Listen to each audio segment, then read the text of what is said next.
Diz assim a palavra de Deus. Ouvindo eles estas coisas, Jesus propôs uma parábola.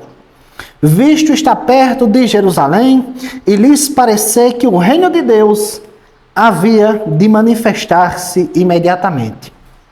Então disse: certo homem nobre partiu para uma terra distante, com o fim de tomar posse de um reino e voltar. Chamou 10 servos seus, confiou-lhe 10 minas e disse-lhes: negociai até que eu volte. Mas os seus concidadãos o odiavam e enviaram após ele uma embaixada dizendo: não queremos que este reine sobre nós. Quando ele voltou, depois de haver tomado posse do reino, mandou chamar os servos a quem dera o dinheiro, a fim de saber que negócio cada um tinha conseguido. Compareceu o primeiro e disse: Senhor, a tua mina rendeu 10. Respondeu-lhe o Senhor: muito bem, servo bom, porque foste fiel num pouco, terás autoridade sobre 10 cidades. Veio o segundo dizendo: Senhor, a tua mina rendeu 5. A este disse: terás autoridade sobre 5 cidades. Veio então outro dizendo: eis aqui, Senhor, a tua mina, que eu guardei embrulhada no lenço, pois tive medo de ti, que és homem rigoroso, tiras o que não puseste e ceifas o que não semeaste. Respondeu-lhe: servo mau, por tua própria boca te condenarei.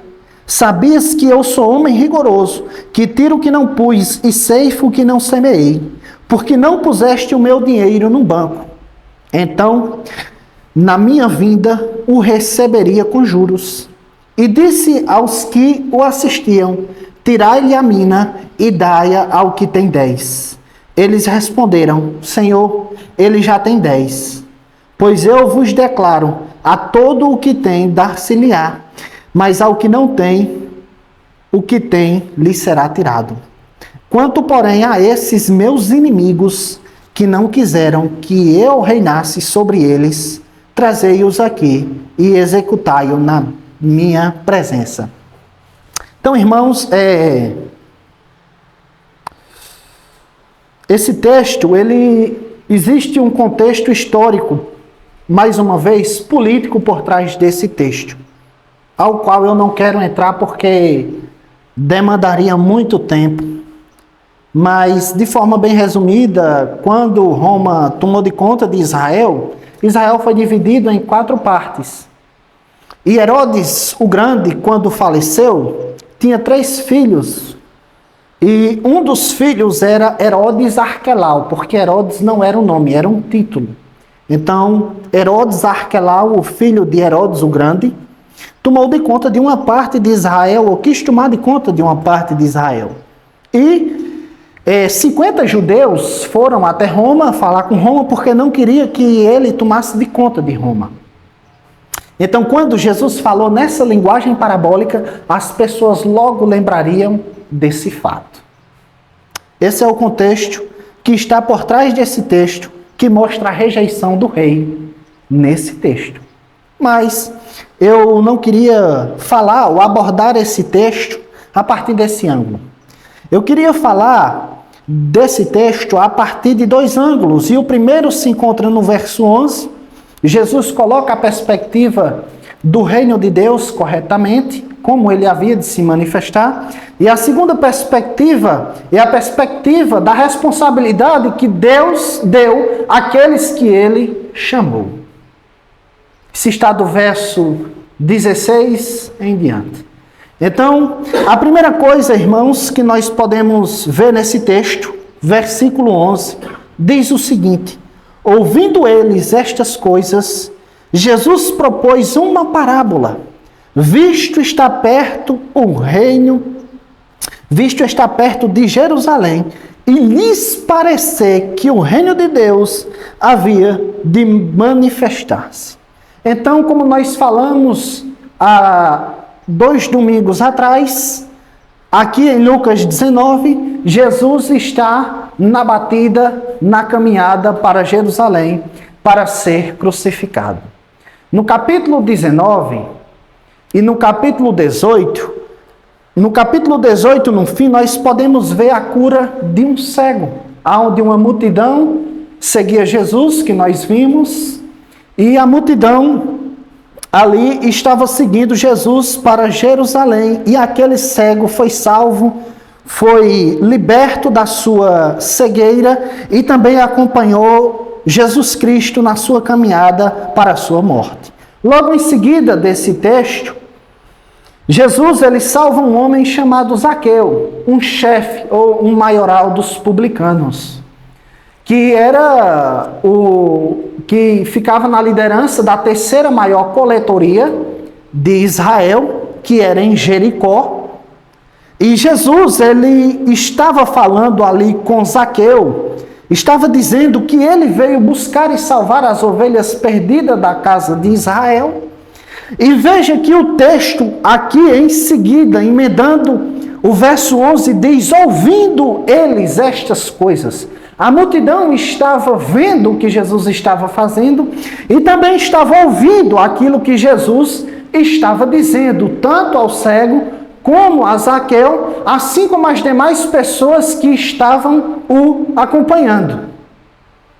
E devido às pessoas verem a atuação de Jesus no seu ministério, muitas curas, muitos milagres, multiplicação de pães e de peixe, as pessoas pensavam que Jesus, irmãos, ele iria, como eu já falei aqui algumas vezes, tirar o poder de Roma e iria colocar Israel, como na época de Salomão, como na época de Davi, com um reinado de espada, de esplendor, conquistando os territórios geográficos, subjugando reinos, fazendo com que a economia de Israel prosperasse. Era assim que as pessoas olhavam para Jesus.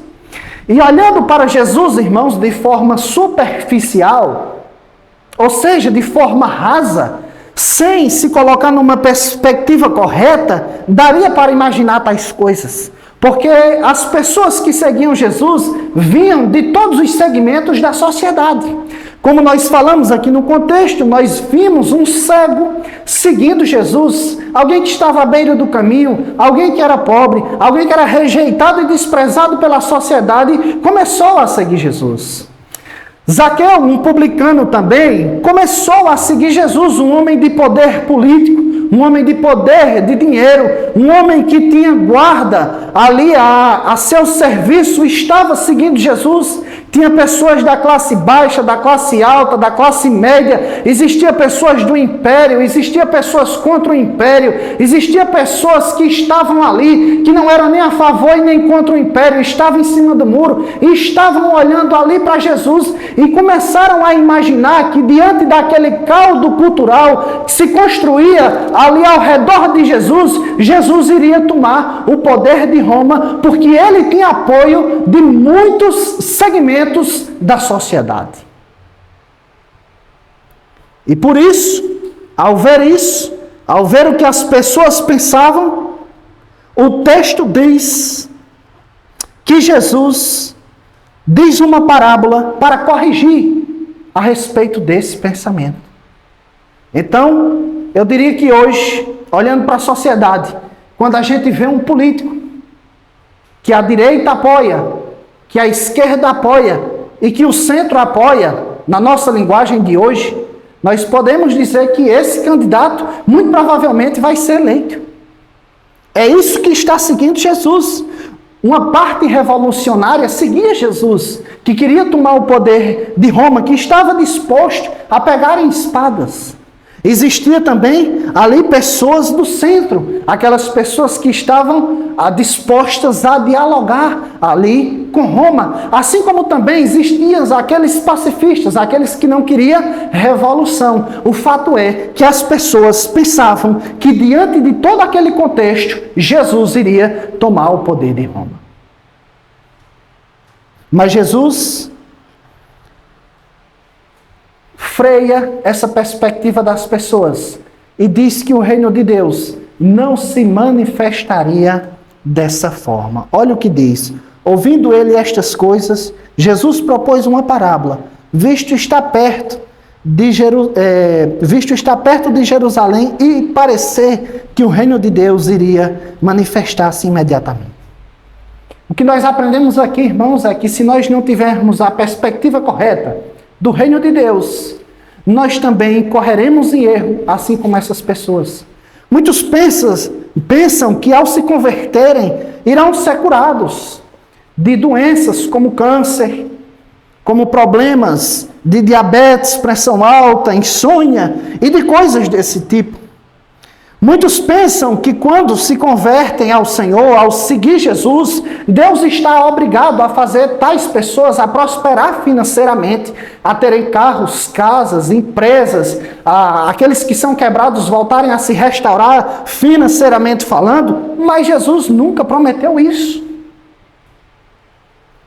Outros pensam que Jesus, ele veio para pacificar ou para moderar a sociedade. Jesus não morreu para nada disso.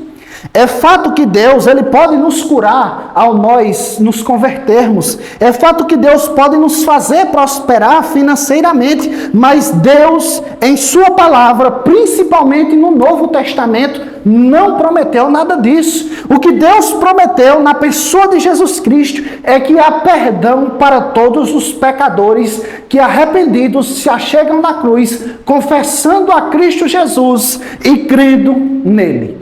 Essa é a perspectiva correta do reino de Deus.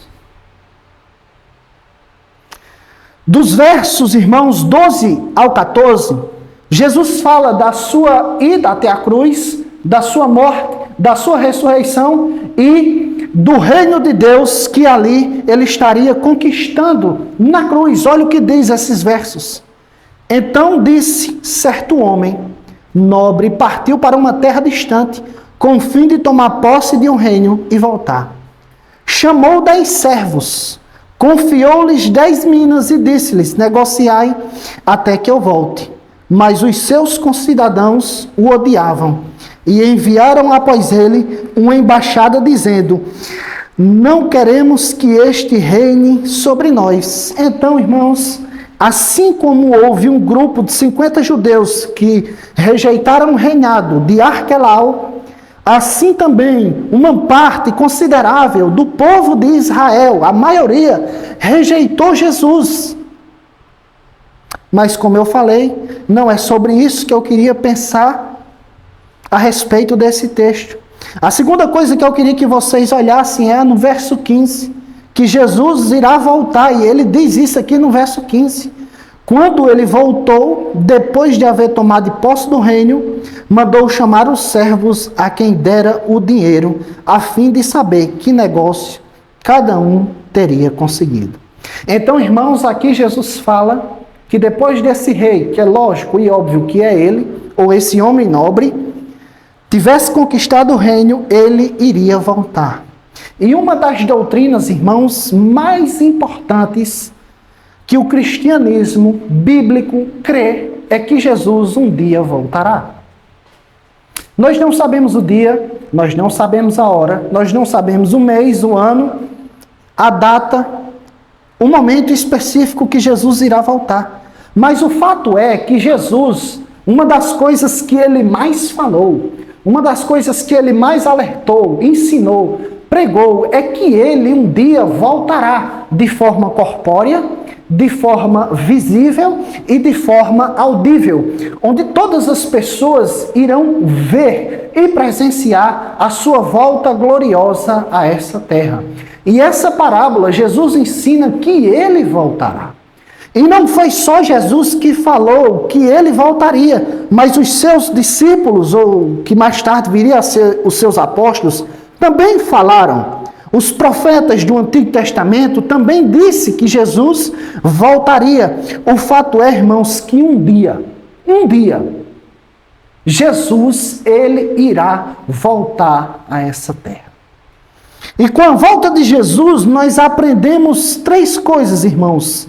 Que a primeira é que nós devemos crer de todo o coração que um dia Jesus ele irá voltar para colocar um ponto final nessa história. Nós devemos crer nisso de todo o coração. Porque se isso não for verdade, o próprio Jesus errou. E aí não há mais no que se crer. A segunda coisa, irmãos, é que nós devemos viver na expectativa de que um dia Jesus volte.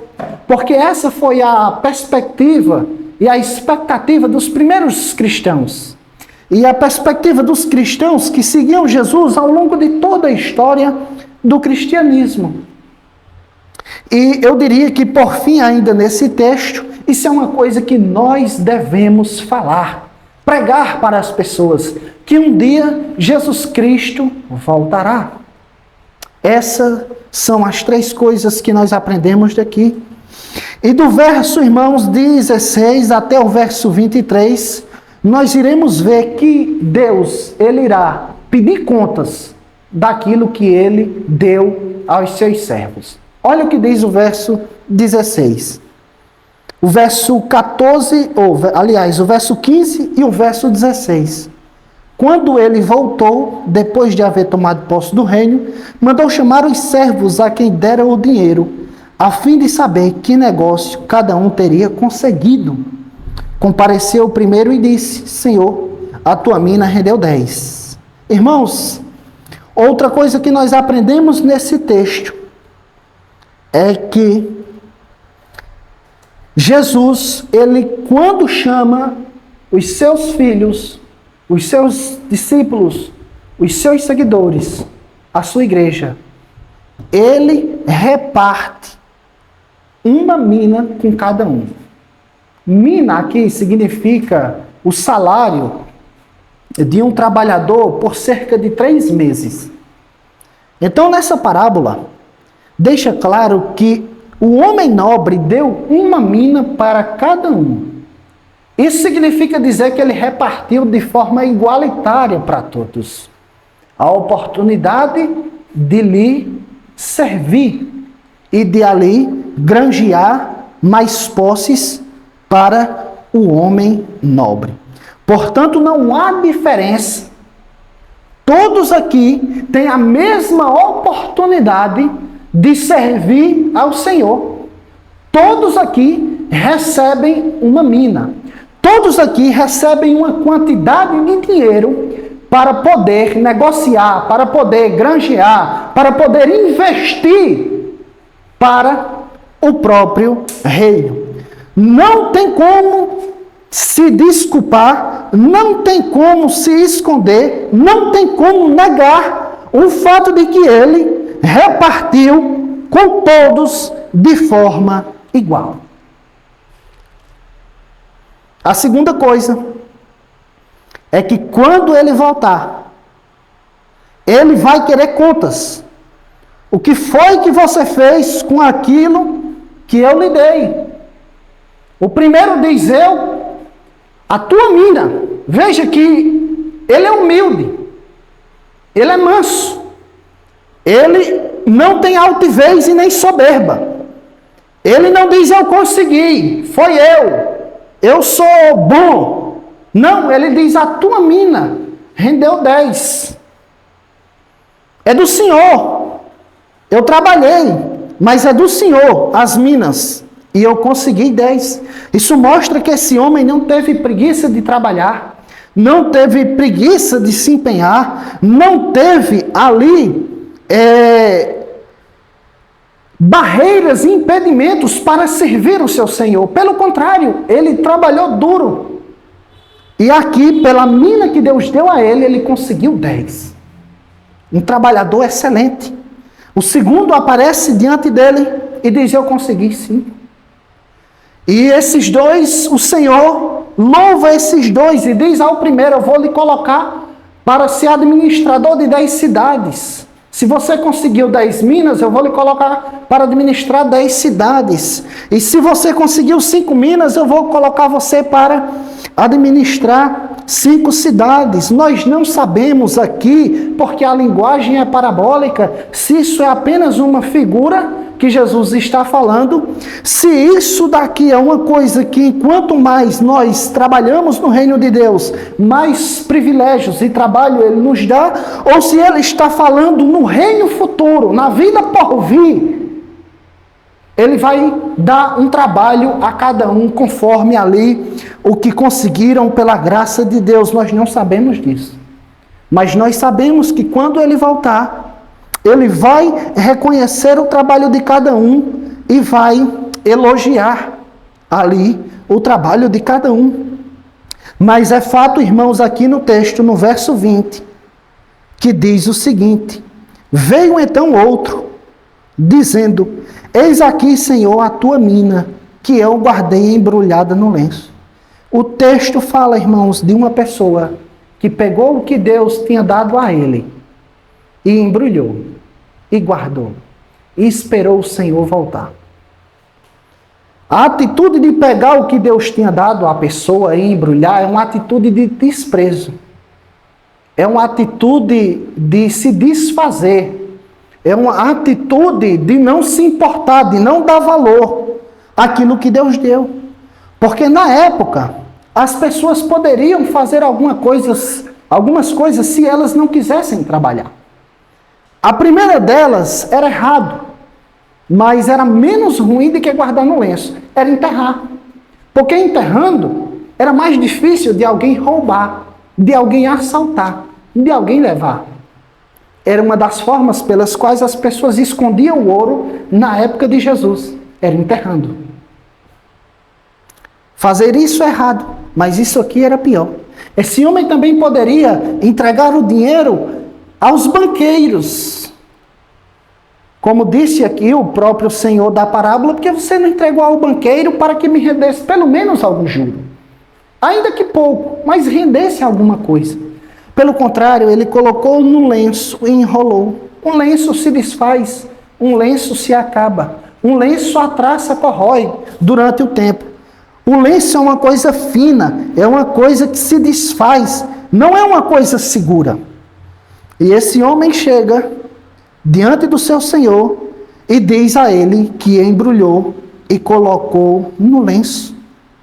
E o Senhor disse: pois tive medo de ti. Aliás, um homem disse: porque és homem rigoroso, tiras o que não puseste e ceifas o que não semeaste. O Senhor respondeu: servo mau, por tua própria boca te condenarei. Sabias que eu sou homem rigoroso. Irmãos, naquele grande dia, o Senhor nos julgará. E julgará, irmãos, diante daquilo que Ele nos deu. O que você tem feito com o que Deus lhe deu? Muitas pessoas acreditam, irmãos, que isso que Deus está dando nessa parábola é o próprio Evangelho. É a própria palavra de Deus. É a própria mensagem de salvação. Provavelmente isso seja verdade porque o contexto dessa passagem indica isso. Por um lado, ele está indo para a cruz. É o Evangelho de Cristo Jesus. Por outro lado, ele está aqui pregando, libertando e salvando, no capítulo 18, 19. Então, possivelmente, essa mina que Jesus está dando é a mensagem da palavra de Deus. E eu acredito que é o Evangelho, porque também a oportunidade aqui ela é entregue a todos, de forma igual. Veja que na parábola dos talentos, a um Deus deu 1, a outro Deus deu 2 e a outro Deus deu 5, lá em Mateus 25. Mas aqui Jesus ele reparte de forma igualitária para todos. Ou seja, todos aqueles que são chamados pelo Senhor Jesus Cristo têm o Evangelho. O fato é que a oportunidade que eu tenho de pregar, todos vocês também têm. Todos nós também temos. E naquele grande dia, Deus irá chamar cada um de nós para que nós possamos prestar conta da mensagem do reino de Deus. Ele vai dizer o que foi que vocês fizeram ou o que nós fizemos com a mensagem do reino de Deus, com o evangelho. Você pregou para o seu pai, você pregou para a sua mãe, você pregou para os seus colegas de trabalho, você pregou para as pessoas que você conhecia, que você podia atender, você pregou aquelas pessoas que conhecia, ou não? O que foi que você fez com o evangelho? Com a mensagem do reino de Deus, a única mensagem que pode salvar um pecador, a única mensagem que pode mudar o destino eterno das pessoas e da humanidade. Política não muda o destino de ninguém. Lula ganhou a eleição, o Brasil continuou praticamente da mesma forma. Bolsonaro ganhou a eleição, está aí da mesma forma. Collor, FHC, Dilma. E as coisas continuam praticamente a mesma. Muda uma coisa, muda outra, mas de forma essencial e substancial não muda. Porque a política, ela não tem poder de mudar a eternidade, a vida, a essência, os corações dos seres humanos. Só o evangelho. Só o evangelho. Só o evangelho. É por isso que naquele grande dia, Deus ele irá chamar cada um de nós e irá perguntar o que foi que você fez com aquilo que recebeu. Então nós devemos fazer uma autoanálise de tudo aquilo que Deus tem nos dado. E nós devemos pensar aquilo que nós temos feito ou deixado de fazer com aquilo que Deus nos deu. Porque Deus ele irá cobrar cada um conforme aquilo que ele deu. Isso é inexorável, isso vai chegar. Mais cedo ou mais tarde, mais dias ou menos dias, o juízo de Deus para saber o que as pessoas fizeram com aquilo que ele deu, chegará. E por fim, irmãos, no verso 26 e no verso 27, aqui está o julgamento daqueles que rejeitaram o homem nobre. Pois eu vos declaro, a todo o que tem dá-se-lhe-á, mas o que não tem, até o que tem lhe será tirado. Quando, porém, a esses meus inimigos, que não quiseram que eu reinasse sobre eles, trazei-os aqui e executai-o na minha presença. Essa é uma das parábolas que tem uma linguagem mais forte, no sentido de juízo e de condenação. E Jesus está dizendo aqui que todos aqueles que não quiseram que ele fossem os reis de sua vida, ele irá julgar, condenar e rejeitar. Assim como essas pessoas o rejeitaram, ele um dia o rejeitará. Essa mensagem, a priori, a princípio, o seu primeiro público-alvo eram os judeus, que estavam rejeitando o próprio Messias. Os judeus que estavam rejeitando o rei prometido. Os judeus que estavam rejeitando o homem que cumpriu as profecias, os milagres, os sinais e todas as coisas que ele fez. E as pessoas preferiram que ele fosse crucificado, morto. Mas ele disse: quando, porém, a esses meus inimigos que não quiseram que eu reinasse sobre eles, trazei-os aqui e executai-o à minha presença. As pessoas que não querem servir a Deus, as pessoas que não aceitam Jesus, as pessoas que não se arrependem dos seus pecados, as pessoas que não colocam Jesus como rei da sua vida, é tratado por ele como inimigo, é tratado por ele como sendo chamado diante de Deus, no seu palácio, dizendo: executai-os.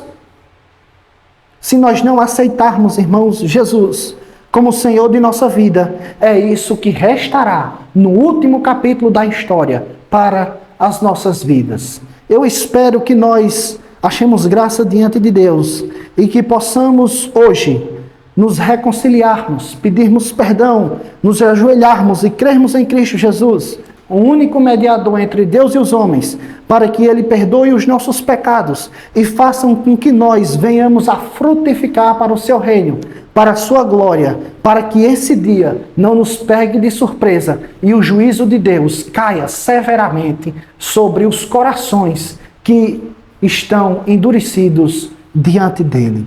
Que Deus abençoe, irmãos, no nome santo, bendito e glorioso de Jesus. Vamos orar agradecido por todas as coisas.